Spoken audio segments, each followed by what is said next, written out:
My friends call me the Scarecrow the way I scare the bitches away. Hi everybody, my name's King Noosme. As you can see, I am not where I usually am, but I don't have my set up yet, so I decided I'm gonna do things a little different today.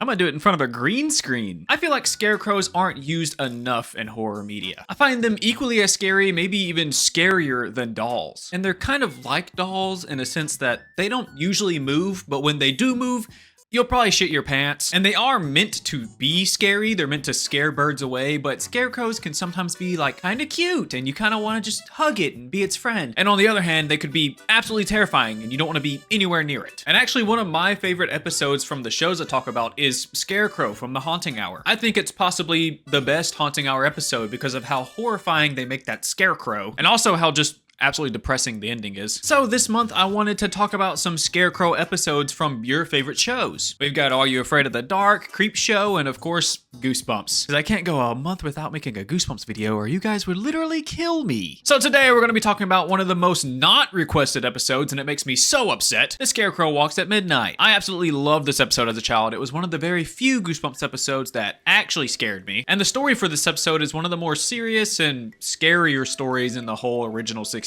It also has two of the best cover arts in Goosebumps. I love both of them so much. And my first experience with The Scarecrow Walks at Midnight was actually in the Creepy Creatures comic book with Werewolf of Fever Swamp. I felt like that comic was the scariest one out of the three that are in it. Like it for real had some terrifying art. Like what is that? You see this shit? Scary! Anyways, that's enough yapping. Let's get into the episode. We start this episode by meeting the main characters, Jody and Mark, and they're visiting their grandparents' farm for the summer. We also get to meet the farmhand Stanley and his son Sticks. And normally I would talk about how weird the nickname Sticks is, but I actually had a family member that was nicknamed Stick, so I have no room to talk. Since the family hasn't seen each other for so long, they talk about all the cool and exciting things they're gonna get to do this summer, like catching frogs. I like those frogs. Okay, Stanley, that's cool, yeah. But Stanley warns them that they shouldn't go catching frogs because if they do, the scarecrows are gonna capture them. Which is a weird thing to say, but the grandparents just ignore that and invite the kids inside. Later that night, Mark is pretty upset that he can't go capturing frogs because it's raining outside, but he starts feeling better when they remember what they're gonna have for breakfast.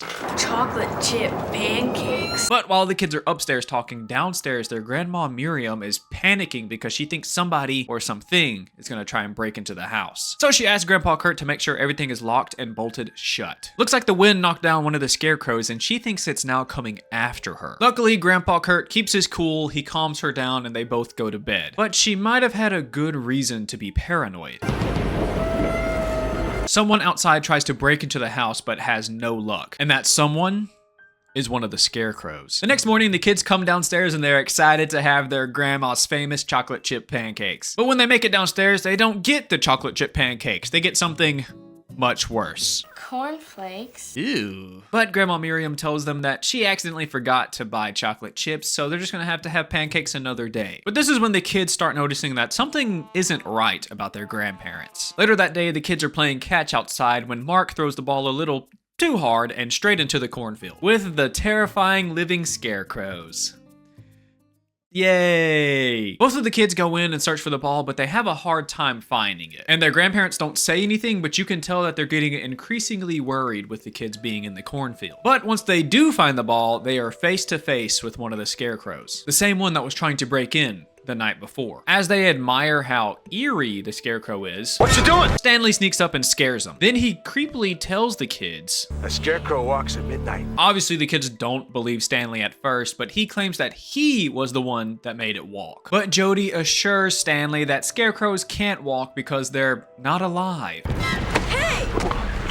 Oh! It was just Sticks pulling a prank on him. That night, the kids talk about how strange everything has been since they've gotten there. Their grandma forgot about her pancakes, their grandpa won't let them do any fun redneck stuff, and Stanley is acting a little more unusual and somewhat cryptic as well. But the kids just shrug it off as like maybe they're just getting older and noticing some things they didn't notice before. And they get ready for bed. And as Mark goes to close the curtains, he notices one of the scarecrows starts moving on its own. Mark tries to tell Jody, but when she makes it over, it looks like they haven't moved at all. Jody tells Mark to not let Stanley scare him because, well... We both know Stanley's a little slow.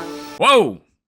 I thought she said he likes to pull pranks or scare them or something. I didn't think she was gonna say that. I don't condone that. They are a little bit more mean in the book though. They say that Stanley's not firing at 100 watts in the book. That's so messed up. The next day, the kids are playing hide and seek in the cornfield when Jody notices that one of the scarecrows is off its post, and a lot, and I mean a lot, of noises are happening all around her. But Jody just kind of ignores all the commotion somehow. Actually, I don't blame her. Whenever something like that happens to me in real life, I just pretend it doesn't exist too. She heads off to the barn to find Mark, where she finds one of the scarecrows is disassembled and laying on the hay. And sadly, she doesn't find Mark, but she's not alone.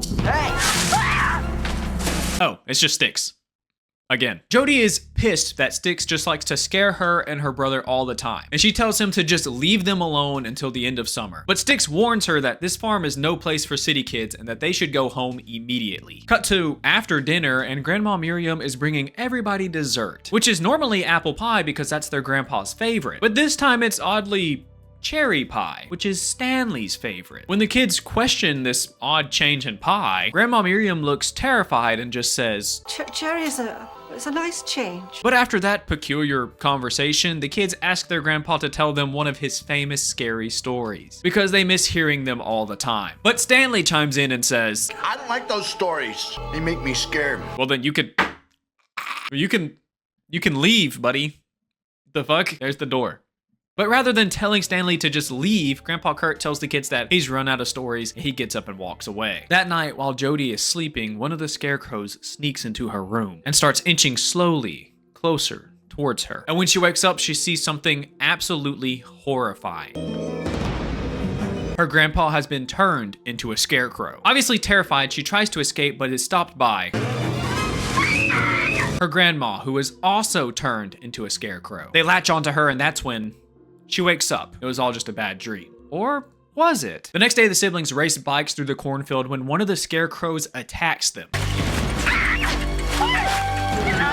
And when they get the scarecrow off of them, Jody immediately blames Sticks for pulling another mean prank on them. But strangely, Sticks doesn't come out of the corn. Stanley does. Jody tells Stanley what happened to them, and Stanley looks absolutely freaked out, makes the kids leave their bikes, and guides them out of the cornfield. But before they escape, Jody decides to circle back and kick the scarecrow's head off. And just 1 second later, it's gone. Sonic the Scarecrow, dude. How the hell did that dude move that fast? That night, the kids plan a prank to scare Sticks. So they dress Mark up as a scarecrow to jump out at him. And think scary. And while Jody goes to get Sticks, a scarecrow comes out of the cornfield and starts walking towards her. Thinking it's Mark, she tells him to get back where he's supposed to be before he ruins everything. But it doesn't stop, and it reaches out to grab her. Turns out it wasn't her brother after all. Luckily, Sticks comes out of the house to protect Jody from the scarecrow. He then brings her inside and catches her up on everything that's going on. He says that his dad found a book of spells, and he brought the scarecrows to life so that they could help him out with the crops so he could have a little bit of an easier job on the farm. Sticks says that their grandparents begged him to put them back to sleep, but he would only do it if they did everything he said. So that's what they've been doing, and that's why they're acting so strange. And that's why Stanley gets pretty much whatever he wants. But Sticks still defends his father, and he says that he's a good man. He isn't mean, he just wanted to be in control for a little while. But apparently Stanley forgot to put one of the scarecrows to sleep, and that's the one that keeps attacking Jody and Mark. And while they have this conversation, somebody's eavesdropping nearby. Dad! Uh-oh. Stanley takes the magic book and sprints into the cornfield, where the scarecrow catches up to them.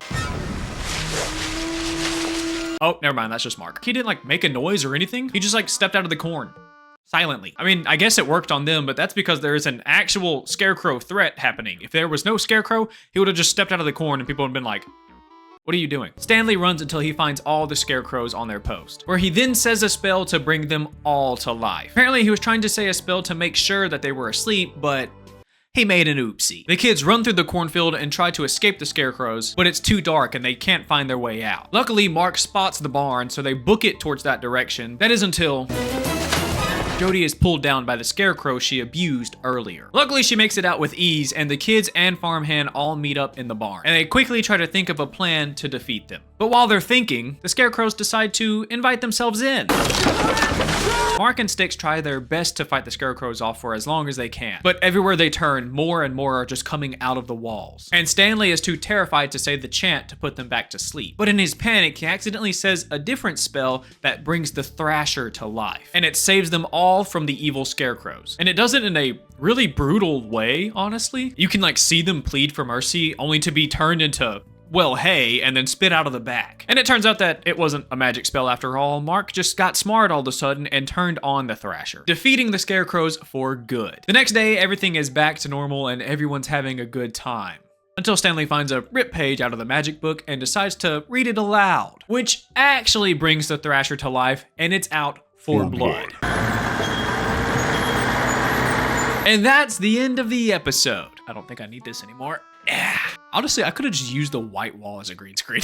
I did that for no reason. Okay, back to it. I don't understand why they had that ending. It's very strange, but everything else it's great. Like I said before, this episode used to terrify me as a kid, and it's still pretty scary as an adult, especially at the beginning before you know exactly what's going on. Those are some of the scariest scenes in the episode, especially the Scarecrow trying to break in. That scene specifically gave me a nightmare about Scarecrow trying to break in. I'm not kidding. And actually, the Scarecrows look like the ones from the comic, which was even scarier. I do like how they explained why the Scarecrows are alive in this. Most Scarecrows in shows and movies, they don't really explain it. They kind of just accept that they're walking around and alive. And they're like, okay, I guess I gotta deal with this now. But this show, it brings in a magical element to it, which I kind of enjoy. Me personally, I would have done like a paranormal element, a ghost or something, like a demon took over the Scarecrow. I don't know how demons work in children media. I don't know if you're allowed to show demons or talk about them. But yeah, overall, I think this is a really solid episode. Acting can be shoddy, of course, it's a Goosebumps episode. And I know the dude that played Styx, I think it was the dude that played Styx, he was in Final Destination. And the guy that plays Stanley was in the episode The Tale of the Fire Ghost in Are You Afraid of the Dark? And of course, there are a couple of differences from the episode and book. For one, Stanley is super creepy and mysterious in the show, while in the book, he does joke around and interact with the kids a little bit more in like a playful manner, which makes when he says the Scarecrow walks at midnight a bit more hard-hitting because they don't know if he's actually joking or if he's telling the truth. Stanley is also a lot more random in the book. He says random things sometimes, but he doesn't do that like at all in the show. They do mention him saying random things. That makes no more sense than the time he said pigeons like their toenails polished. And Mark is a little crybaby in the book, dude. He's so annoying. He doesn't want to do like anything fun. Like in the episode, he wanted to go do redneck things like catching frogs. The book, he just wanted to watch MTV and he didn't want to walk like 2 miles or something. He was just annoying. But the biggest differences are the endings. In the episode, Mark turns on the Thrasher, which then chews up the Scarecrows and spits them out. But in the book, Styx actually burns the Scarecrows to defeat them. And at the very end, Stanley brings the Thrasher to life, which is a weird choice. But in the book, he brings a toy stuffed bear to life, which makes so much more sense to me. I don't understand why they couldn't do that. Anyways, if you want to see another really great video of mine about scarecrows, watch the Haunting Hour one. It's my favorite episode and it is genuinely terrifying. I have a Patreon. The $5 members get bonus content plus videos a day early, maybe some pictures of my cats, and a Discord server.